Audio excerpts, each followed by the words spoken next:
Okay, I'm going to start the recording here for this problem. All right, let's see here. Matthew, we did start 5.6 on last Thursday. We did an example with rats and what was it?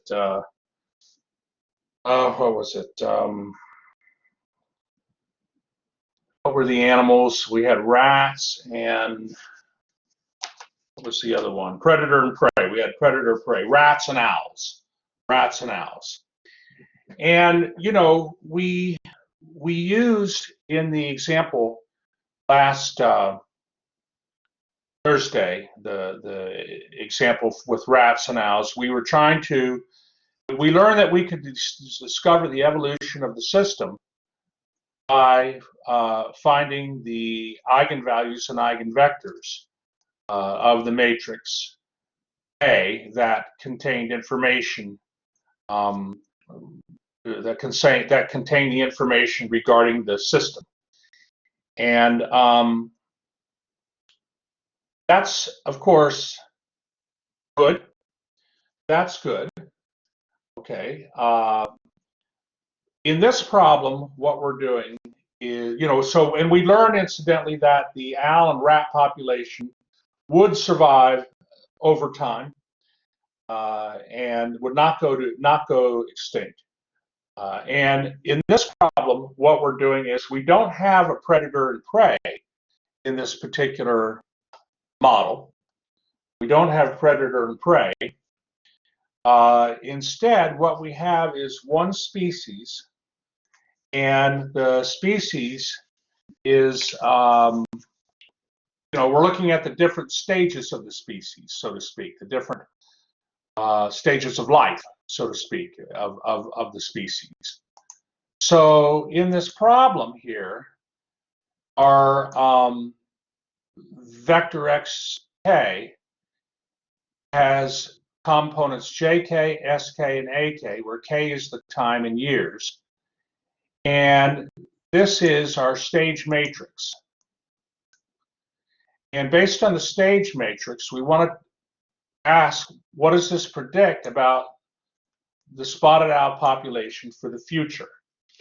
Okay, so there are certain bird species, like, that have been in danger of becoming extinct, like the eagle, right? The American eagle was at one time in danger of becoming extinct. And there are other species, like the California condor. That's a species that's in danger of becoming extinct. The American eagle, I think it's come back. And maybe it's not on the extinction list anymore. I thought I heard that. But at any rate, in practical terms, this is a very well-applied problem. So what I want to do, first of all, is talk a little bit about this matrix A and talk about the numbers in the matrix, because they have meanings. They have meanings, these numbers in the matrix A. So what I'll do is if we can, we'll go to the next page, and everybody has this copied all right. We can move forward. All right, let's move forward. Thank you. So I haven't really started the solution yet, but I want to talk just a little bit about what these numbers mean. So first of all, let's go on this point 30, the second entry in the first column, point 30. So point 30, you're going here from J to S. Okay, so it's like the migration matrix. When you migrate from the city to the suburb, or the suburb to the city, along the columns you have your states, so to speak, and along the rows, you have states, and they're labeled. So this is similar to the migration matrix. Only that your states here, there are three states. the owl could be a juvenile, the owl could be a subadult, and the owl could be an adult. Okay, and so the point 30 here, point 30 in this spot means that 30% of juveniles survive each year to become adults. Okay, that's what that means. Now, you know, in this problem, of course, and let me just hold on here. Let me get the original. Yeah, K is the time in years. So you're going from year to year. It's like you're migrating from one year to the next year. But in this case, migration means going from, you know, a juvenile to a subadult, or a subadult to an adult, or an adult to an adult. Or I should say, an adult to a juvenile, or adult to adult. So let's talk about that. So first of all, why in this spot here is there a 0? Why juvenile to juvenile is there a 0 in that spot?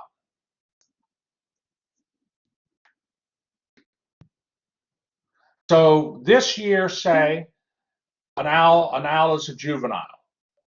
Okay, an owl is a juvenile. Well, it doesn't have to do really with initial number, but that you know. But I know where you're coming from, James. After a year has passed, can a juvenile stay a juvenile?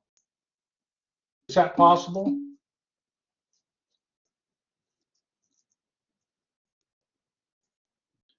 So I guess I should.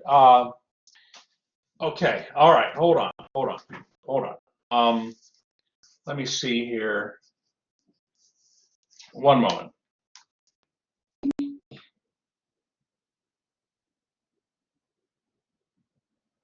One moment here. So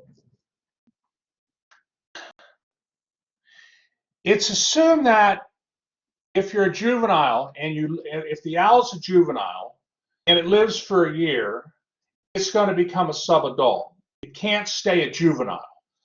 So the probability that a juvenile would stay a juvenile after a year is 0. Now, why is there a 0 here, going from like juvenile to an adult? Okay, look at what I'm circling here. Hold on.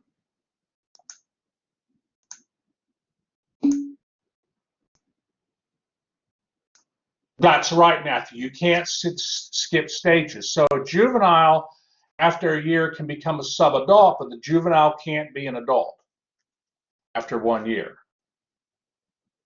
All right, it would take 2 years for that. Now the subadult, let's go to the second column. Why is there a 0 in this spot? Who can just chat it out for me? I mean, it's a very obvious answer, but why is there a 0 in this spot here?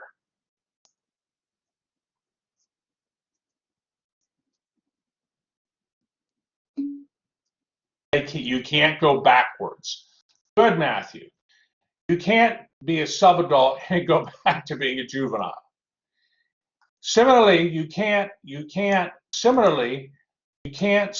subadult and stay a subadult after 1 year's time. But of course, a subadult can become an adult, and that happens with 71% of the juveniles. 71% of the juveniles survive each year to be counted as adults. Okay, and owls, you know, owls in terms of being hunted, I mean, they're reasonably safe in the trees, but you know, there's only so much food. Okay, so now, are there any questions? Okay, hold on. Matthew says, so 29% of the subadults die before becoming adults in this example. That's correct, Matthew. That's correct. That's right. If 71% of the juveniles make it to become adults the next year, then 29% of the juveniles didn't make it. That's right. Okay, now let me ask you this. This number here, the 0.94, this means that if you're an adult, after a year's time, there's a 94% chance that you'll stay an adult. Okay, that means you didn't die. You know, once you're an adult, you stay an adult. All right. Why do you think the 94%? I want to be careful here. I don't want to necessarily talk about probabilities, but what the 0.94 means is 94% of the adults survive after a year. That's what that means. And of course, they're still adults. Why do you think 94% of adults survive after a year's time compared to just 71% of juveniles? Why do you think that is? I mean, you know, these numbers should make some sense. That's right. That's right. The adults have more experience getting food, so they have a better likelihood of surviving a year. And that, yeah, there could be multiple reasons why. And that's right, Matthew. And let me see. Sega says 71% of juveniles, or so 71% of subadults will live to become adults the next year, based on the matrix. Only 30% of juveniles will survive to become adults, you know, the next year. And because juveniles are even in a weaker position than subadults and adults, you know, because they're just juveniles, right? And they're more likely to be, you know, if they're in like the nest and stuff, they're more likely to fall prey as well. I mean, you know what I mean, if they can't like fly or anything like that. Now, okay, very good, very good. And this is interesting too.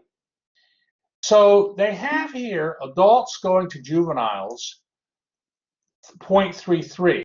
And this means that, so an adult can't become a juvenile, right? But essentially, an adult,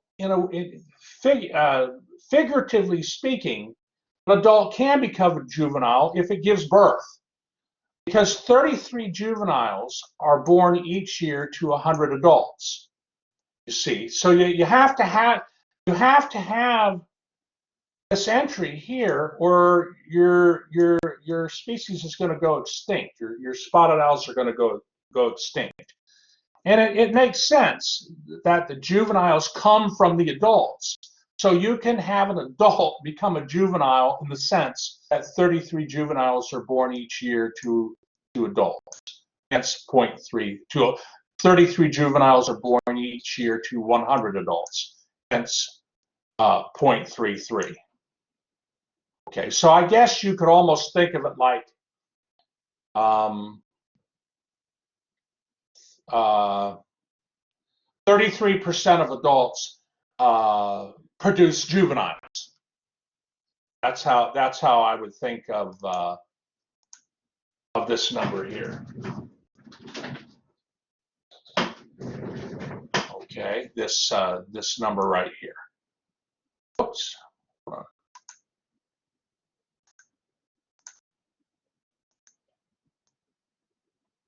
Right, 33% of adults give birth to juveniles. All right, so are we okay with this matrix here, the stages and so forth? The 0.94, Christy, what the 0.94 means here is that 94% of adults will survive next year. They stay adults. That's what that 0.94 means. So these are all percentages here. Okay, you're welcome. You're welcome. So what we want to do is we want to determine the evolution of this system. What's going to happen to the future of this spotted owl population? Okay, and what is critical to find in order to determine what's going to happen to the future of the spotted owl population? What must we find for this matrix A?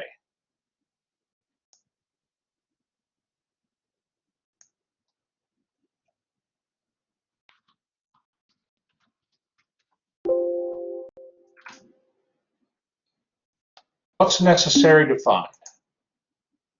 That's right, Robin. Eigenvalues and eigenvectors. And since this is not a easy matrix to work with, although you can work it out by hand, you can use MATLAB for this. And so what I did was I used the command I of A equals, in brackets, PD. Now I tried the other command. Hold on here. One moment.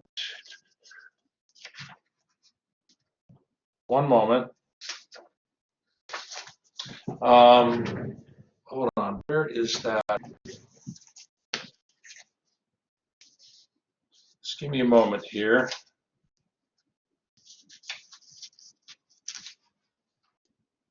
So you learned last time about a command like this, EVR,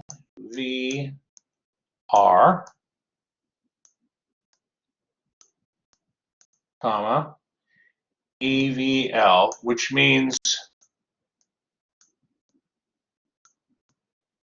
what this means is store my results in an eigenvector matrix and store my eigenvectors in an eigenvector matrix, store my eigenvalues in an eigenvalue matrix. And you had this command, and it was equal to the I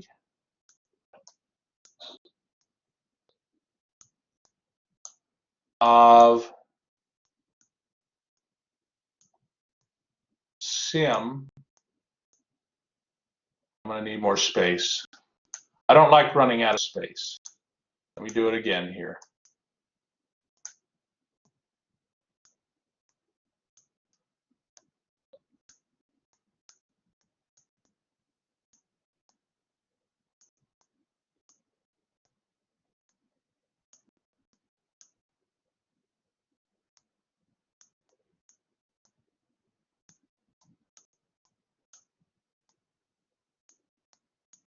What I'm writing down here at the top was the command that we used in the first section 5.6 example we did to find the eigenvalues and eigenvectors. And of course, the eigenvalues were in very nice form because MyMathLab wants eigenvectors that are in nice form, like integers, that has integers. So even if you get fractions in your eigenvector, you can multiply by a nice number and get integers then. So this was a nice command, but I tried using it for this example, and it gave me like very unfriendly fractions, like fractions that went the length of the screen, you know. So that's not the command to use. What you have to do is use this command. This is another command. I of A equals PD. So now let me ask you, what's going to be stored in the P matrix? Now they have two matrices here, it's P and D. What's going to be stored in the D matrix?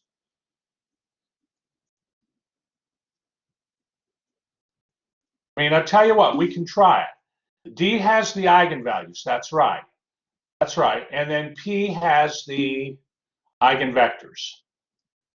So if you put this command in MATLAB, you're going to get a real eigenvalue, and that's right, diagonalization. That's right, Matthew. If you put this command in MATLAB, you're going to get a real eigenvalue, 1.01, and you're going to get two complex eigenvalues. Okay, so and you notice the complex eigenvalues are conjugates. right? You have conjugates here. Why couldn't you get 3 complex eigenvalues, by the way?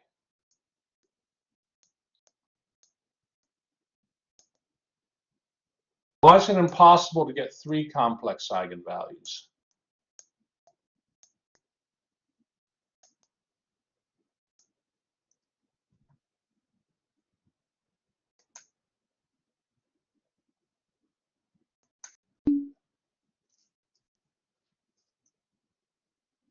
I mean, why didn't we get, I mean, note that we got 2 complex eigenvalues and they're conjugates.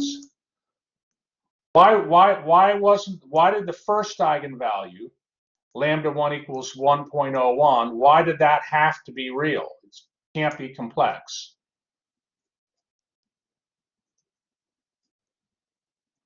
There's a reason for that.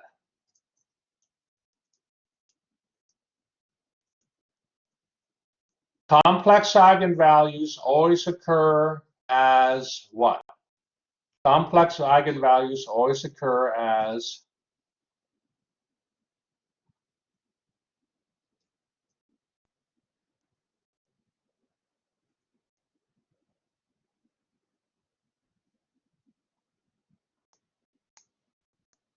give you a little hint here.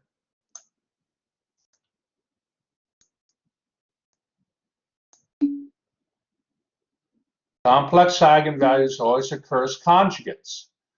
So for conjugates, how many conjugates are a pair, right?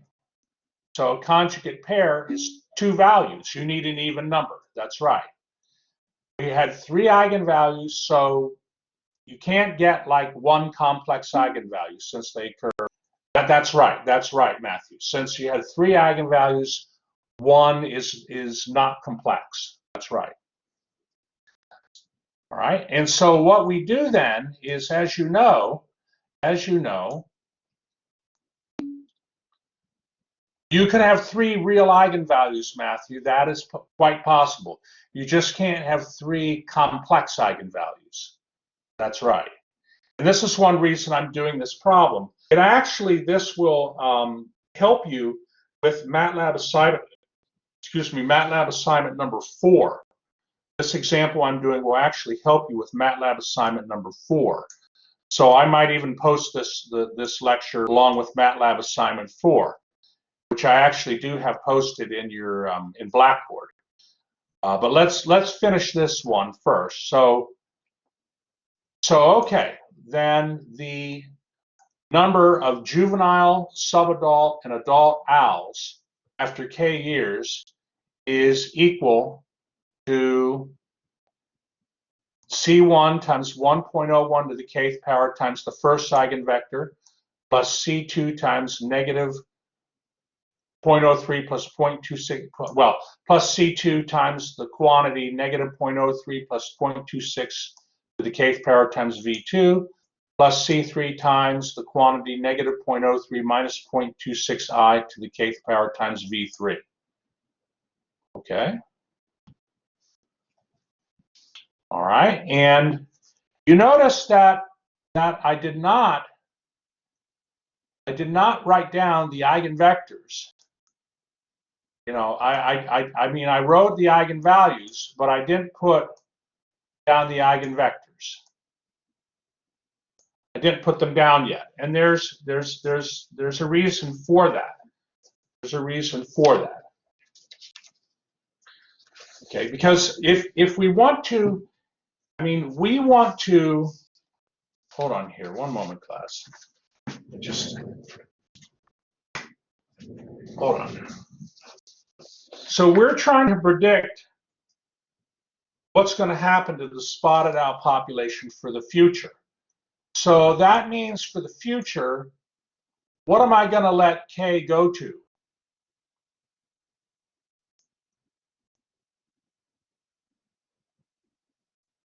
What do I let k go to?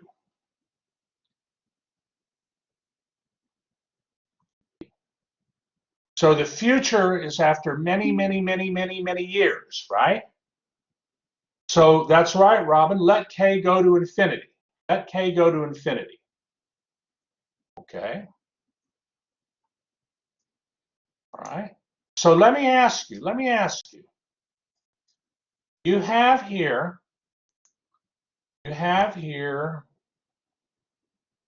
1, 2, 3 parts to your expression for the number of owls after, well, the number of juvenile owls, subadult owls, and adult owls after K years. Okay? But as K goes to infinity, okay, and I'm going to number each of these. I'm going to call that part 1, this part 2, and this part 3. As K goes to infinity, are all of these parts 1, 2, and 3 going to be imported? Are any of them going to disappear?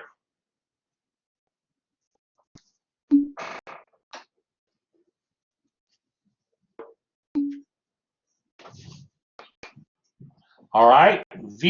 So Matthew says V1 is important. Why are you saying?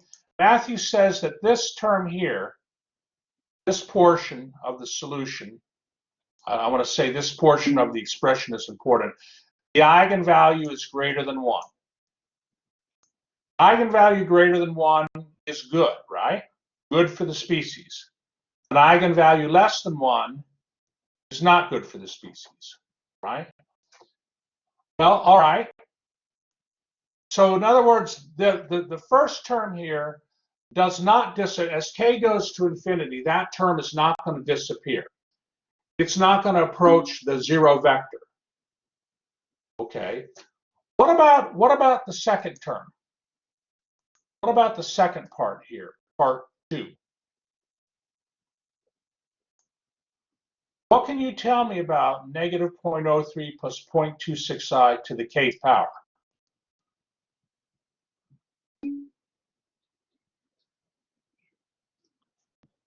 I mean, what is K? I mean, let's take something like let's take something easy here. Suppose you had like 0.1 plus 0.2i.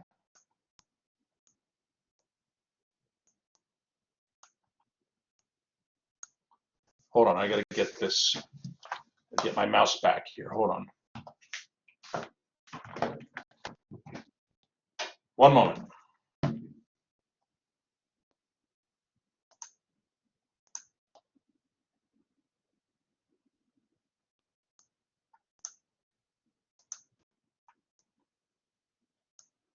Okay, so you have 0.1 plus 0.2i,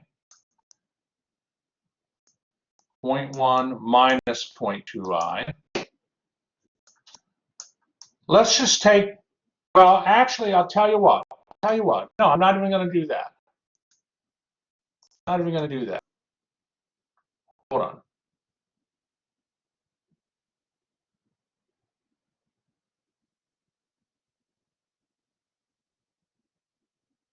Hold on.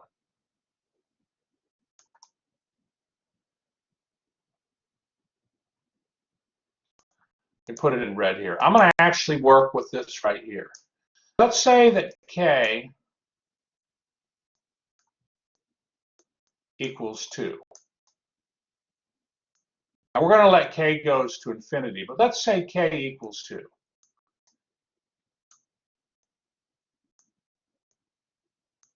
You have negative 0.03 plus 0.26i times negative 0.03 plus 0.26i.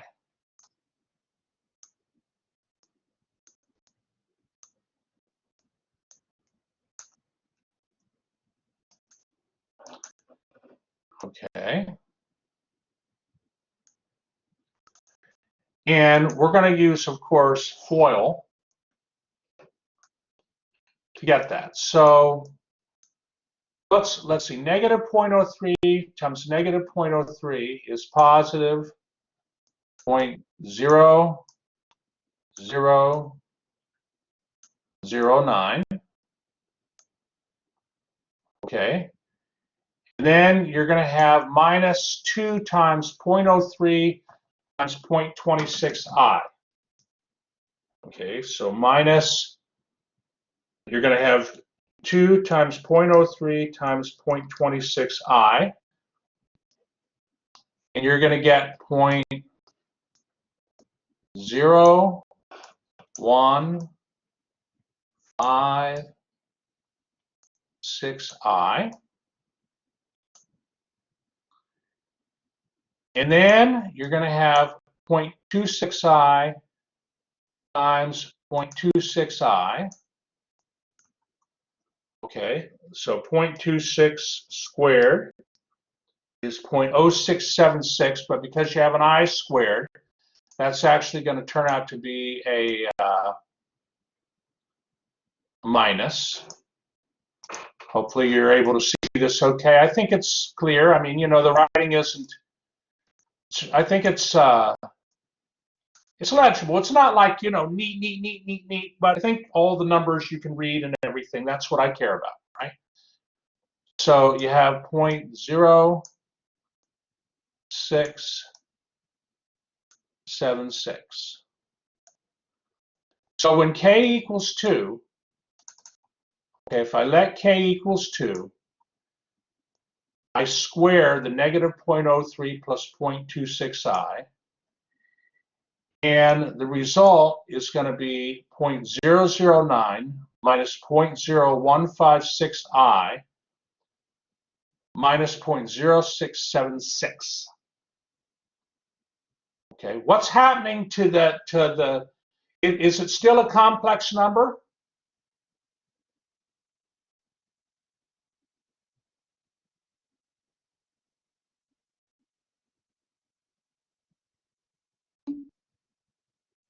Yeah, it's still a complex number. Hold on, let me I'm going to come back to this. Let me do it on the whiteboard here, because I have a feeling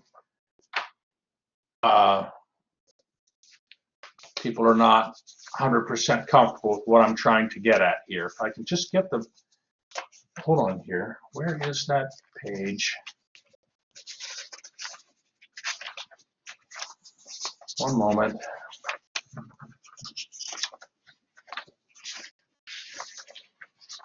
I'm trying to find the page that I had. Okay, so let's try it again here.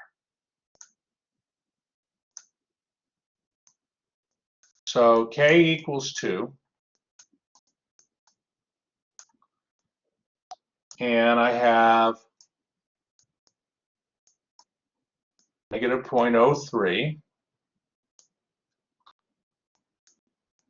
plus 0.26i squared, right? So that means we're going to get this.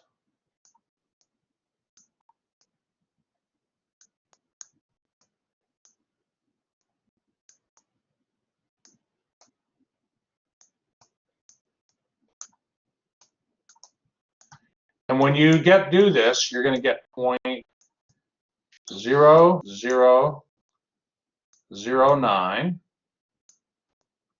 okay, minus 0.0156i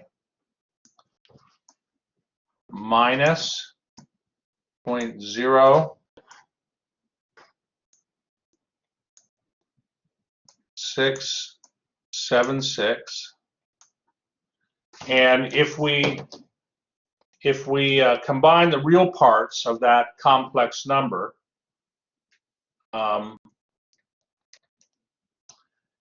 you'll get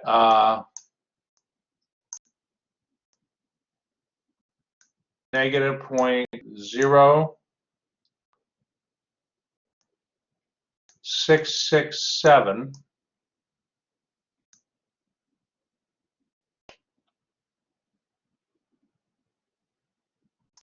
minus 0.0156i. Okay. All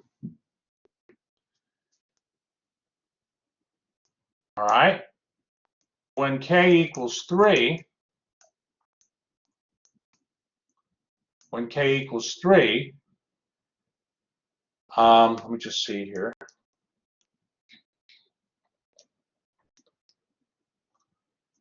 Yeah, when k equals 3, then you're going to take the negative 0.0667 minus 0.0156i, and I think my math's all good, but if you'll check it, I mean, who's confirming this? Do we have a person who's just confirming this on? I mean, I feel very confident, right? I have a PhD in math, but is somebody? All right, Robin's confirming my result. It's always good to have, just like the MATLAB assignments, it's always good to have somebody, a backup, you know. Thank you, Robin. Thank you, Solomon, Divahar. Appreciate it. Now, what I'm doing is when k equals 3. So what I'm doing is I'm looking at the second part of that expression for the number of juveniles, subadults, and adult owls, and I'm trying to study how that, you know, I mean, what I'm doing is I'm trying to understand as k goes to infinity. Okay, trying to understand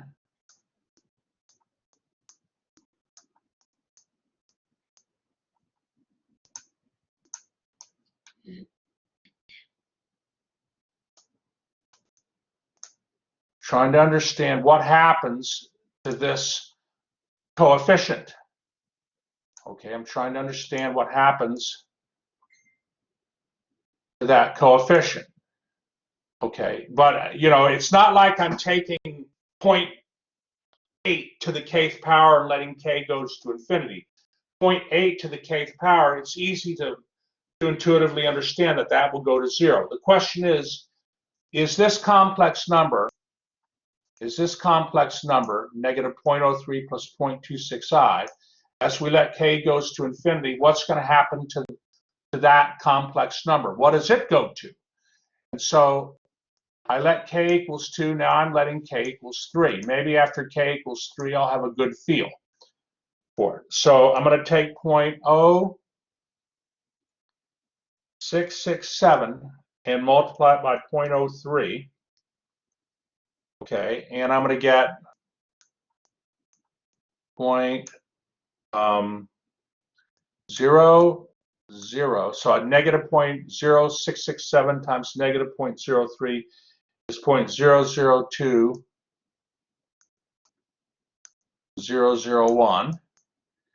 And then I'm going to take 2 times, you know, for the inner and outer term of FOIL, I'm going to take, well, I don't have that, right? I don't have, I got to do it separate. All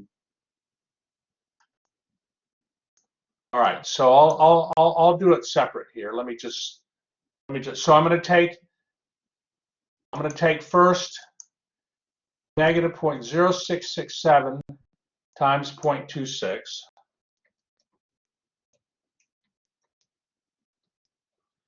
That's going to get me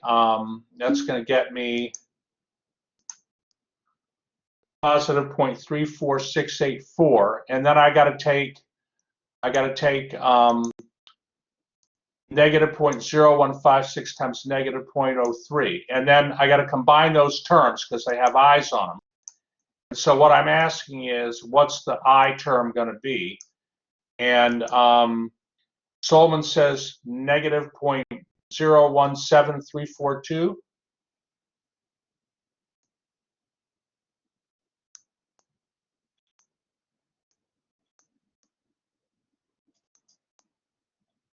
Let's see if that's confirmed. Oh, that's just the first multiplication. Okay, I want to know.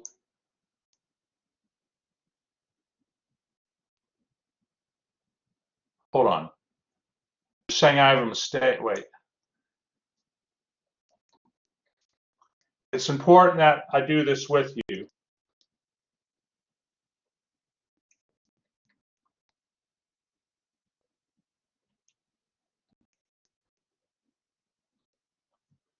Okay, hold on here. First.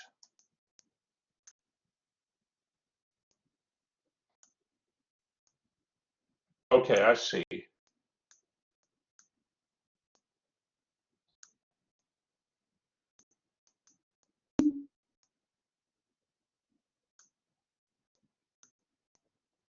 Okay, and then I have to take negative 0.0156 times 0.03.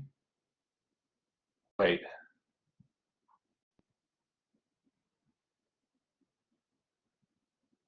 Point 0.0156 times 0.03, you get negative, or that's positive 0.000468 I.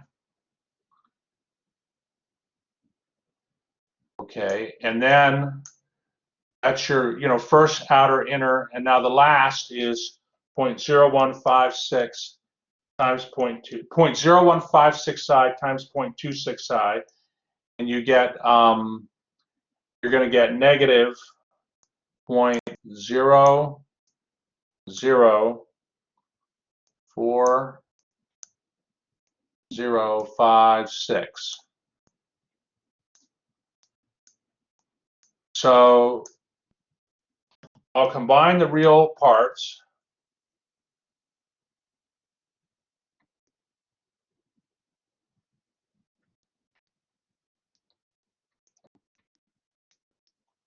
I get negative 0.002055.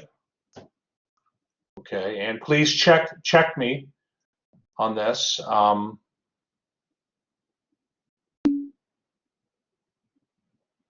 Okay, and then the imaginary parts with the i's, we're taking negative 0.017342 and adding 0.000468.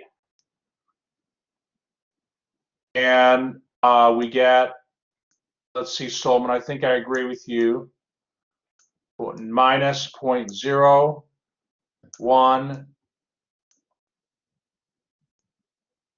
I'm going to write it so you can see it. Minus 0.016874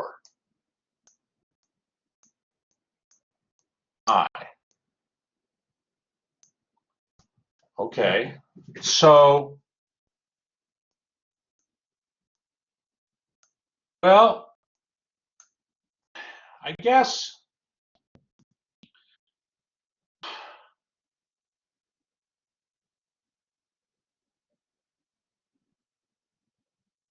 what I need, I mean, what's going to happen is this term here,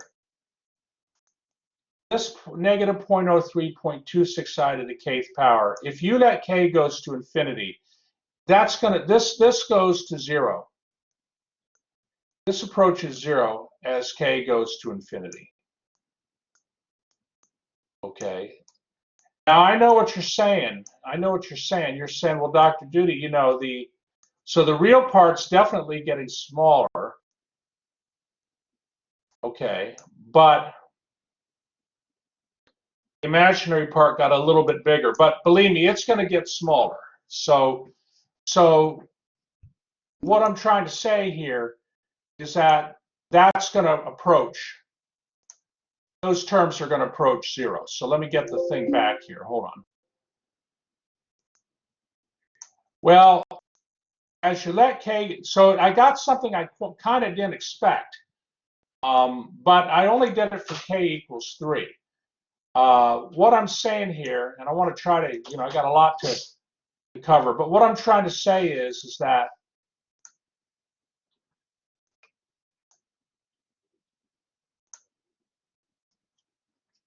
this here,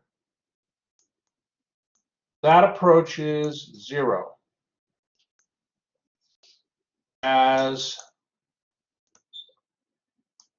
k goes to infinity.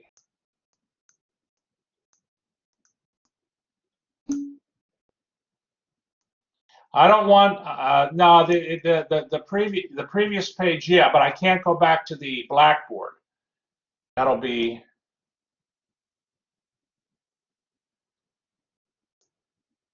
what I'm going to do is I'm going to show this to you another way. That didn't work the way I wanted to show you. Okay, that didn't work the way I wanted to show you. But what I'm trying to tell you is these complex numbers are going to go to 0 as k goes to infinity.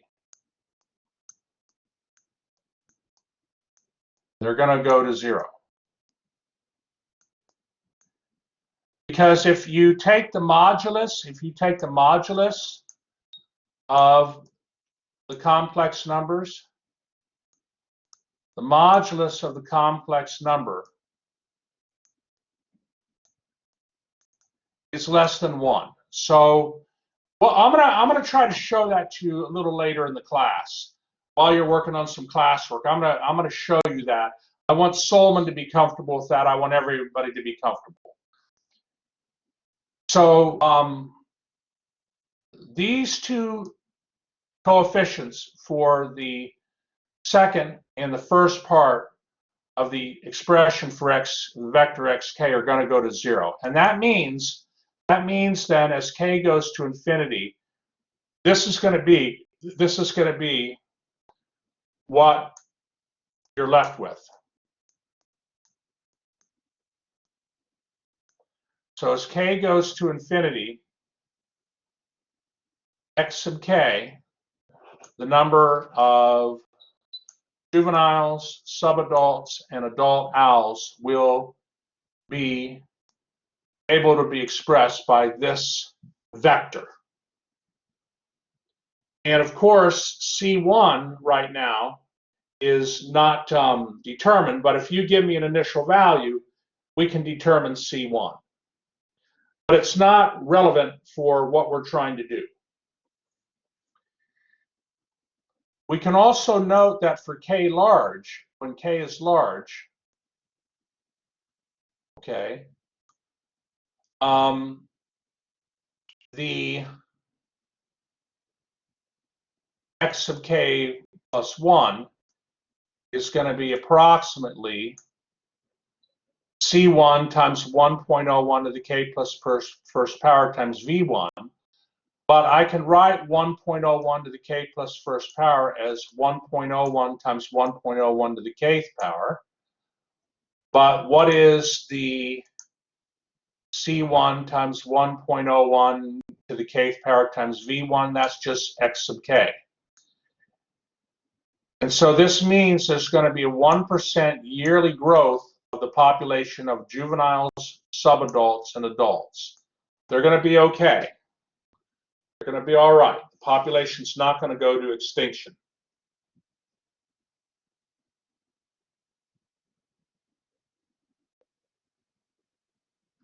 Okay, are there any? Let's make sure people are comfortable with that.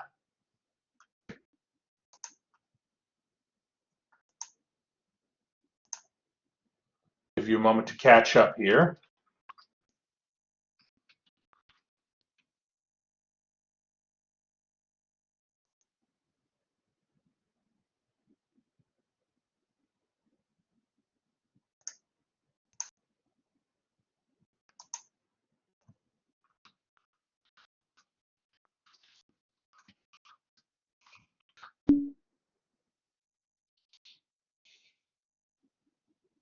Okay, just one moment here.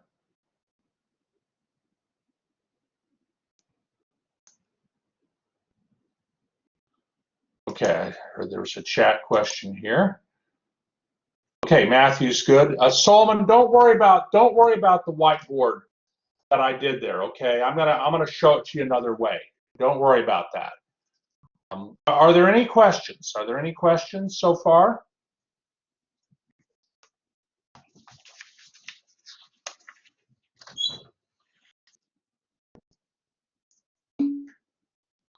All right. So now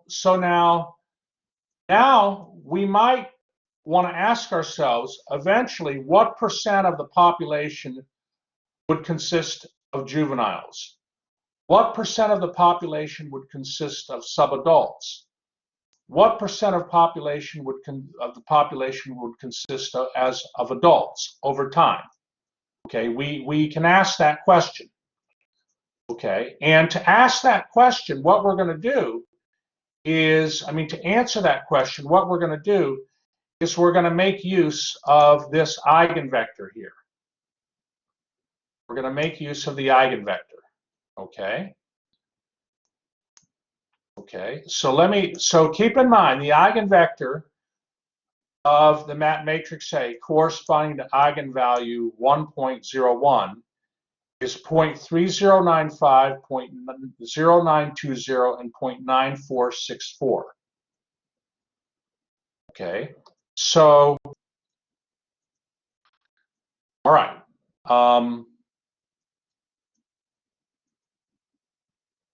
And we want to ask ourselves, eventually, what percent of the population would consist of juveniles? Let's start there. We can make use of the eigenvector. We can make use of this. Okay. Let me show you how. So keep in mind, 0.3095, 0.0920, 0.9464. So I'm going to skip this part. That isn't. What percent of the population will consist of juveniles?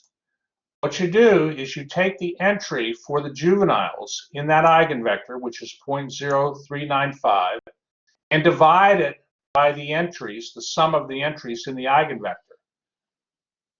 That's going to get you your percent. Because eventually the ratio of juveniles to, the juveniles and subadults and adults, the whole population has to obey this proportion, so to speak.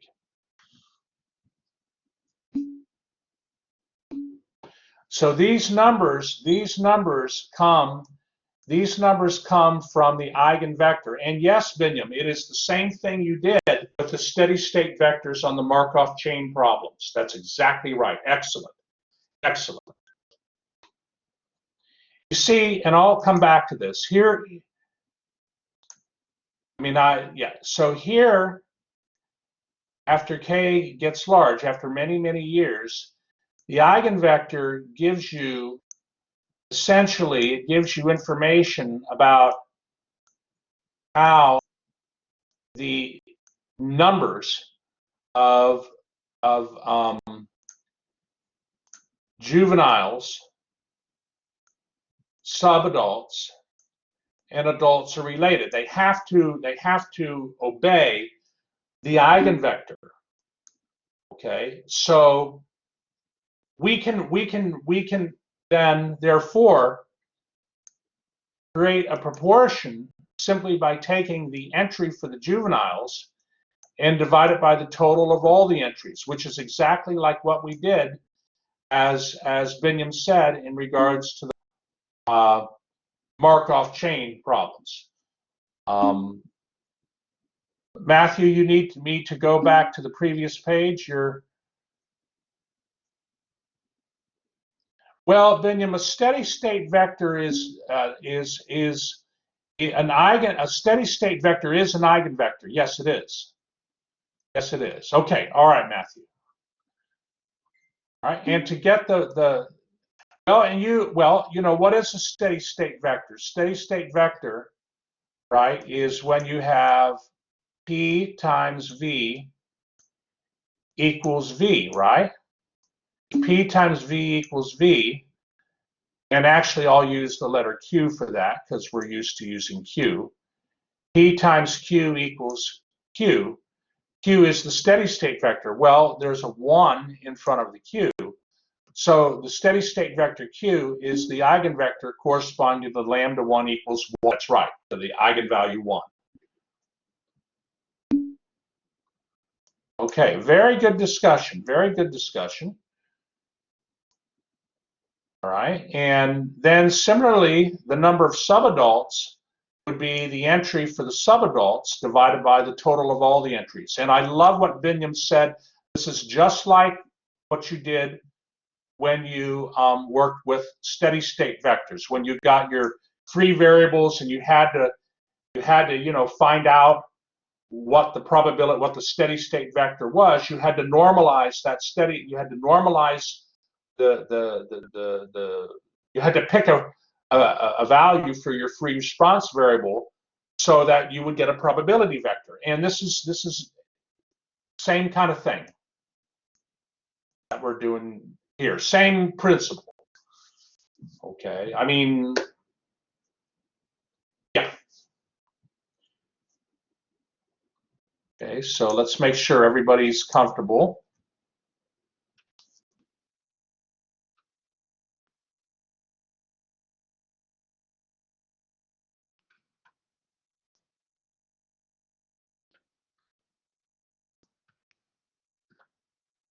Okay, are there any questions?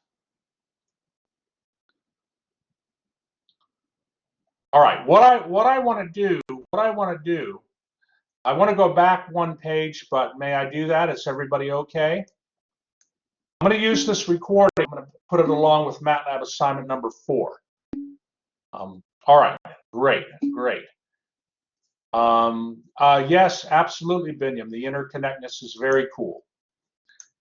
And again, what I want to do, we were trying to motivate why these two coefficients here, these complex eigenvalues raised to the kth power, why they approach 0.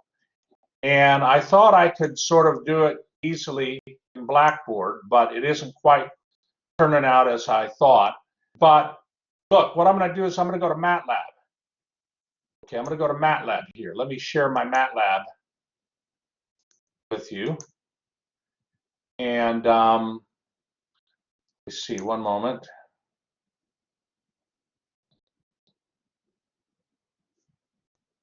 Let's see, where is the MATLAB? Hold on, MATLAB. One moment here. Hold on, class, one moment. Let me crack it open again here. What I'm doing is I'm opening up my MATLAB.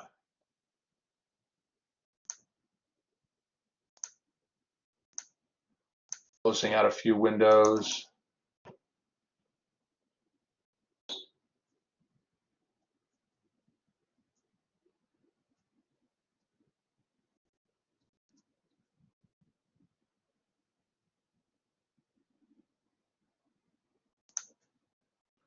Okay. Okay, so let me share. There we go. Okay, so what I'm going to do is I'm going to type the complex number negative 0.03 plus 0.26i. Okay? And then what I'm going to do is, so can everybody seeing it well? Okay, good. I'm going to raise that to the 10th power. Okay? Okay, look what happened. Look at your coefficients. Let me raise it to the 100th power. And this would have been easier than using that whiteboard. Okay, so let me do CLC. Let me get it to the top. Okay, there's that one complex number raised to the 100th power. Okay, and here is the other complex number, conjugate, raised to the 100th power. What can you tell me about these you know, this number here and that number there? What can you tell me about those numbers? They both go to 0. That's right. Scientific notation, incredibly small. Okay, and that's they're you know, so are you comfortable now that why those two portions go to 0? Great, thank you. Very good. All right, well that's what I want. And this kind of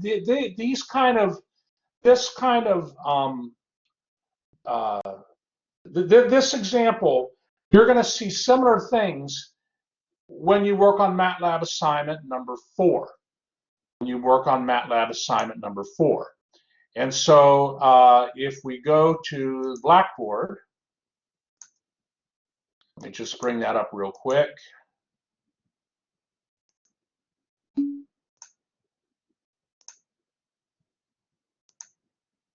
Okay. Let me see here. Yes, Binyam, yes.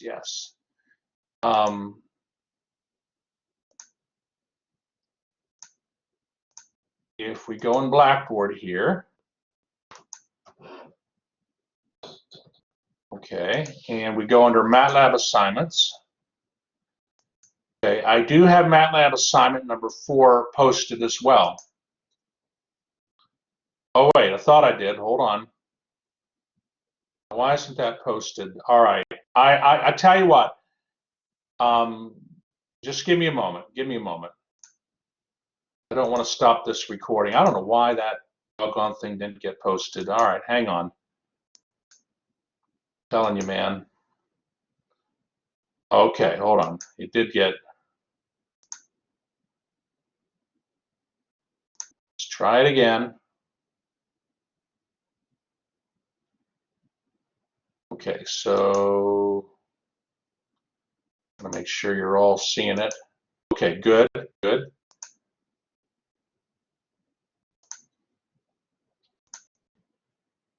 Okay, here we go.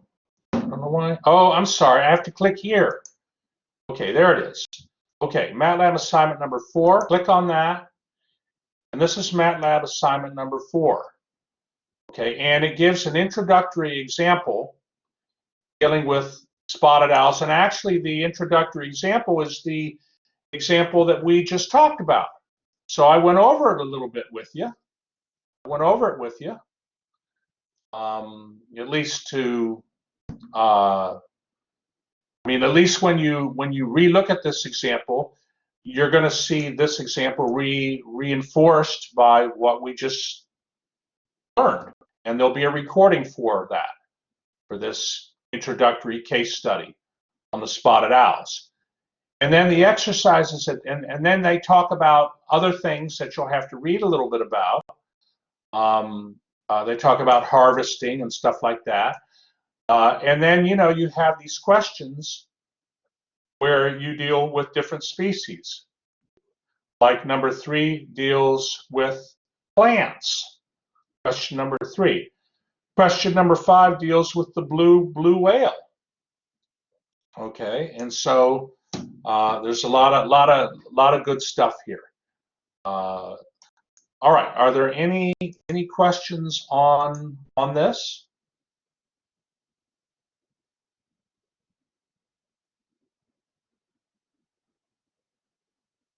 All right. Oh, so I will arrange a due date. I will have these MATLAB assignments, these 2, and there may be a third one. I will have them due the same day. It will be after Thanksgiving break, not the day after, but sometime after Thanksgiving break. And I will. I should on Thursday have a due date for you. Okay.